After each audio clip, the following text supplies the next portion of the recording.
In many ways, Paul Pluswick knows northern Minnesota like the back of his hand. Between here and Orr and Ely and Crane Lake and the Boundary Waters, we've already been kayaking a few times in the Boundary Waters. Born and raised in Virginia, Minnesota, in the heart of the Iron Range, And they usually are pretty well covered. Pluswick has dedicated most of his life to his passion for photography. I don't take a picture unless I visualize it in my head. So I'm kind of looking and hoping what I want, and then when it comes like that, it's like, yes! We are at Fail Pond, a little park right at the town limits in Eveleth. And a couple over there. Even though it's a spot he's been to many times, Pluswick finds inspiration in the changing seasons. Even the transition now with all the turtles and frogs out and the blossoms and the blooms, and so all 4 seasons really are exciting, fun to take pictures of. Pluswick has been taking photos since he was much younger. I have stacks and stacks and stacks of photo albums. But now, decades later, his hobby has changed dramatically. This is pretty cool. Wide angle. His gear is all digital now. Gone are the years of film. It wasn't an easy transition. I think when people learn like maybe computers or cell phones, if you are born into it, you kind of learn it. I found out film photography and digital photography was totally different.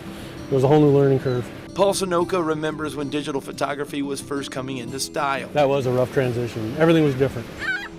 Sunoka is often seen taking photos of the ships and boats right here at the harbor in Duluth. So on the old film days, you used to have to take a picture, 36 exposure roll, get it developed, wait a week. On a digital, you can take the picture, look at the back of the screen, and see right away, ooh, this is way off.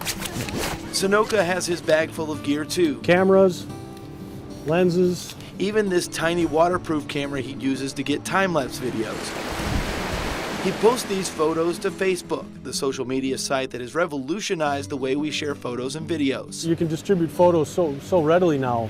Probably in the very beginning when it first started out, you might have 20 to 30 people look at a photo. Now with like Destination Duluth, thousands of people are looking at a photo. Everything goes to Facebook and Instagram because I try everything out there and people get to see what they like there. Christian Dalbeck has been taking photos of the North Shore since 2012. And if it gets a lot of response, I'll put it to the website, or if someone wants it, I'll print it for them, put it on metal, canvas, paper, whatever they want. Dalbeck's photos are shared all over the world, and he's turned his hobby into a full-time job. It feels like I don't have a job and I'm doing just what I love to do. And there ain't nothing better than that. And Paul Pluswick takes his camera gear out almost every single day. You know, coming to a neat spot like this. On the hunt for the perfect sunrise, or sunset, or the ideal landscape of his beloved Iron Range. But staying connected, not just to people who love his photos, but to other photographers, has also been crucial to him in the last few years. Everybody seems to really share the common respect for each other, like to share what they do. For me, Facebook is a way to share with other photographers, communicate with other photographers. Pluswick is less interested in taking pictures as a job. Oh, yeah. But like any other artist, he knows he can always get better. It's something deep inside that just kind of like go for it and, you know, go that extra mile, do that extra thing. And if you don't try, you'll never know. That's what gets you out. You know, if you like a photo, it goes on and on and on. You know, people start seeing your name. You get people following you. And the photographers who have dedicated years to their craft are now enjoying newfound notoriety because of the internet and social media. There's a select handful of us in Duluth that really are, you know, committed photographers getting boat photos.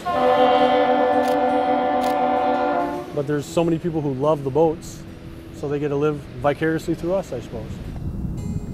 Which is why Paul Pluswick, humble by his very nature, says he doesn't always know the real value of his art, but he does know he likes to share his skills, his equipment, and his passion with anyone who can appreciate it. If I can give back in any way, I feel that's something that's really important. With photojournalist Matt Van Winkle, William C. Every time it's fun. KQDS. I think it was fun. Did you guys have fun? Fox 21.